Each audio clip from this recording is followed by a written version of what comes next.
এখানে আসার উদ্দেশ্য হচ্ছে গতকালকে আমরা একটি অনলাইনে দেখেছি আমাদের নারায়ণগঞ্জ 4 আসনের এমপি মহোদয় আমাদের এলাকার এক কাছের ভাইকে নিয়ে একটা মন্তব্য করেছে যে শহীদ বাহিনীর অতিষ্ঠে সে নাকি অতিষ্ঠিত এবং সে নাকি ডাকাত শহীদ। তো তার কাছে আমরা সমস্ত অনলাইন মিডিয়ার মাধ্যমে জানতে চেয়েছিলাম শহীদ কবে কোথায় কার বাড়িতে ডাকাতি করেছে, এই প্রমাণটুকু এমপি মহোদয় আপনি আমাদেরকে দেন। যদি না দিতে পারেন তাহলে কারো প্ররোচনায়, কারো মাথার বুদ্ধি নিয়ে, কারো মুখের কথা ছিনিয়ে নিয়ে আপনি বলবেন না। আপনি একজন নারায়ণগঞ্জ 4 আসনের গুরুত্বপূর্ণ জায়গায় বসে আছেন। আপনি নারায়ণগঞ্জ 4 আসনের সবার গার্জিয়ান। আপনি যদি অহেতুক কারো বিষয়ে কারো দিকে আঙ্গুল তোলেন, এটা শোভনীয় না। অতএব আমি আশা করব ভবিষ্যতে কারো বিষয়ে কথা বললে আপনি শালীনতা বজায় রেখে কথা বলবেন।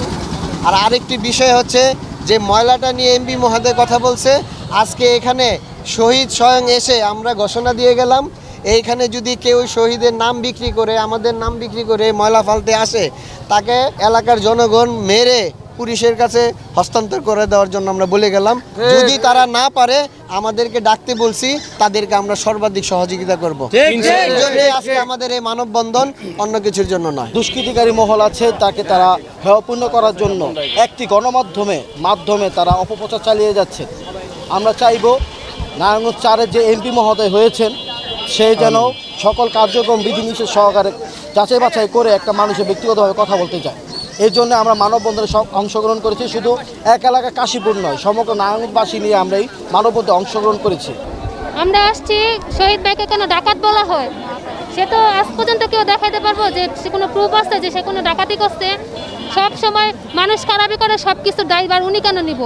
তা ভালো মানুষ তিনি, তার এই অভিযোগ আমরা মানতে পারি না, সেই জন্য আজকে আমরা এখানে আসছি। তার নাম বিক্রি করে তারা হাজারো মানুষ চলছে, সে তো খারাপ কিছু করে নাই, কেন ভালো মানুষের পাশে থাকে তিনি সব সময়। গরিব দুঃখী সবার সাথে ওনাকে পাওয়া যায়, আমরা সবসময় তারা আমাদের সাথে পাই। তো খারাপ কেন বলবে? সবচেয়ে বড় কথা আলামিনের বিচার, তাকে ডাকাত কেন বলা হয়? এটার প্রুফ আমরা চাই। শহীদের চাঁদাবাজি, গুন্ডা, মাদক ব্যবসায়ীর সাথে জড়িত, এটি কি কারোর সাথে ডকুমেন্ট আছে যে শহীদ এটি লোকে জড়িত? এটার কি কেউ আছে যে এটার সাথে যে শহীদ এই কাজটা করে, এটা প্রমাণ কেউ দিতে পারবে? যদি কেউ দিতে পারে, আপনারা অঞ্চল অফিসে ইউনিটে সব জায়গায় জিজ্ঞাসা করতে পারেন যে শহীদ কি এটা কি মানুষের ভালোর জন্য দ্বারা নাকি খারাপের জন্য দ্বারা? এটি যে আলামিন এই পুটাপটি করে, এখন আলামিনের বিচার কি হবে? কারণ দোষ করবে একজনে আর সব গাড় চাপাই নিব, শহীদ এটা হইব না।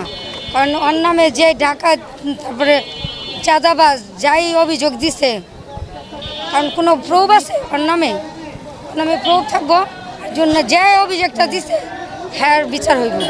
আমরা চাই আলামিনের কালো হাত ভাঙ্গা দিই, এমপি আলামিনের কালো হাত ভাঙ্গা দিই। কারণ এমপি আলামিনের যে অভিযোগটা দিছে, কারণ কোনো প্রুফ তো নাই, কোনো প্রুফ নাই। শহীদ সম্বন্ধে একটা কথাই আমি বলি, শহীদকে টাকা দিয়ে কিনা যায় না। যদি টাকা দিয়ে কিনা যেত তাহলে আমাদের ঈদগাহ, কাশীপুর ইউনিয়নের জাতীয় ঈদগাহ, এই ঈদগাহের একটা জায়গা বেদখল ছিল, উনি দখল করে দিয়েছে। এই সম্বন্ধে টাকা সাদা হয়েছিল, প্রায় 5 লক্ষ টাকা সাদা হয়েছে। তা আমরা শহীদের সাথে যোগাযোগ করছি যে টাকার বিনিময়ে কি কাজটা করা যায়। শহীদ বলছে না, এখানে শেষ ঠিকানা ঈদগাহ, কবরস্থান, এটা শেষ ঠিকানা, এখানে কোনো টাকার বিনিময় করা যায় না। যদি জায়গা তার কাগজে পত্রের রাইট থাকে তাহলে সে বৈশা কাগজপত্র দেখায় জায়গা নিয়ে যাবে। ওই আমরা নিজের থেকে উদ্যোগ নিছি, আমরা সবাই এসে একটা সাংবাদিক সম্মেলন কইরা আমরা যদি শহীদ হয়ে যে ময়লা মিথ্যা অপবাদ দিছে, এই মিথ্যা অপবাদের বিরুদ্ধে আমাদের দায়িত্ব হয়েছে, কর্তব্য হয়েছে রুখে দাঁড়ানো। আমরা নিজের থেকে এই দায়িত্ব নিচ্ছি।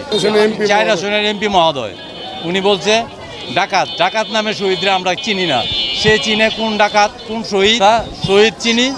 উনি পরোপকারী, উনি পরের উপকারে ঝাঁপাইয়ে পরে রাত্রের 2টা বাজে ডাক দিলে ওনারে পাওয়া যায়, এই হিসাবে আমাদের হেল্প করে।